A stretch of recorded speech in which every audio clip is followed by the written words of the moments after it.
Madam Bharati Reddy గారు ఇప్పుడు ఏదో కొత్తగా బాధ్యతలు తీసుకుంటున్నట్టు లేకపోతే కొత్తగా ఆవిడ పార్టీని నడుపుతున్నట్టు నేనైతే అనుకోవట్లేదండి. ఎందుకంటే ఎప్పటి నుంచో కూడా మనం వింటూ వస్తూ ఉన్నాం, జగన్మోహన్ రెడ్డి గారు కేవలం ఆయన ప్యాలెస్కి మాత్రమే పరిమితం అయిపోయి ఆయన వీడియో గేమ్స్ ఆడుకోవటమో లేకపోతే ఆయన ధ్యాసలో ఆయన ఉండటమో చేస్తున్నప్పుడు పరిపాలన అంతా కూడా మేడం గారి కనుసన్నల్లోనే జరుగుతూ ఉంది, మేడం గారి ఆదేశానుసారమే పరిపాలన జరుగుతూ ఉందని చాలా సార్లు 2019 నుంచి 24 మధ్యలో చాలా వార్తలు వచ్చాయి, చాలా మంది చెప్పడం కూడా జరిగింది.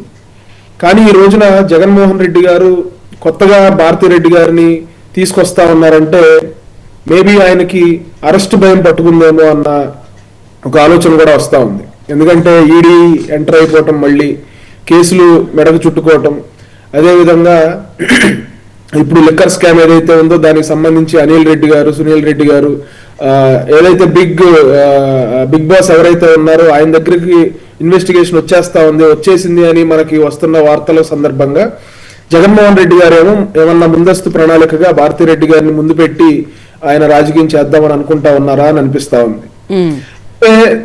ఇందులో ఇంపార్టెంట్ విషయం ఏంటంటే గతంలో లాగా జగన్మోహన్ రెడ్డి గారికి కష్టాలు వచ్చినప్పుడు కుటుంబ సభ్యులు అప్పుడు ఉన్నారు. అంటే 2012లో 12 పార్టీ పెట్టినప్పుడు ఆయనకి ఆ రోజున కాంగ్రెస్ పార్టీ నుంచి ఎదురుదెబ్బ ఎదురవటం, ఆయన మీద కేసులు మొత్తం చుట్టుకున్నప్పుడు ఆయన తల్లి గారు కానీ ఆయన సోదరి గారు కానీ వాళ్ళందరూ కూడా ఆయనకి అండగా నిలబడ్డారు. ఆ రోజున వాళ్ళని పాదయాత్ర అని చెప్పి రోడ్ల మీద తిప్పి అనేక మార్లు బై ఎలక్షన్లు వచ్చాయి. బై ఎలక్షన్లు వచ్చినప్పుడు జగన్మోహన్ రెడ్డి గారు చాలా సార్లు రాజీనామాలు చేసి మళ్ళీ గెలవటం, కడప బై ఎలక్షన్ కానీ దాని తర్వాత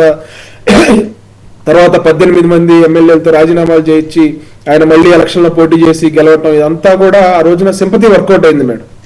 2012 నుంచి 2019 వరకు కూడా ఆయనకి సింపతి వర్కౌట్ అయింది. ఇందాక విద్యాసాగర్ గారు చెప్పినట్లు వైఎస్ఆర్ సింపతి వర్కౌట్ అయింది. ఎస్, నాకు బాగా గుర్తు మేడం. ఒకసారి ఒక ఎలక్షన్ లో అయితే బై ఎలక్షన్ లో డైరెక్ట్ గా విజయమ్మ గారి ప్రచారంలో ఆ సందర్భంలో వర్కౌట్ అవ్వట్లేదు, కొంత సింపతి రావట్లేదు అనే ఒక సందర్భంలో నా భర్తని హత్య చేశారు అని ఆవిడ ప్రచారం చేయడం కూడా జరిగింది.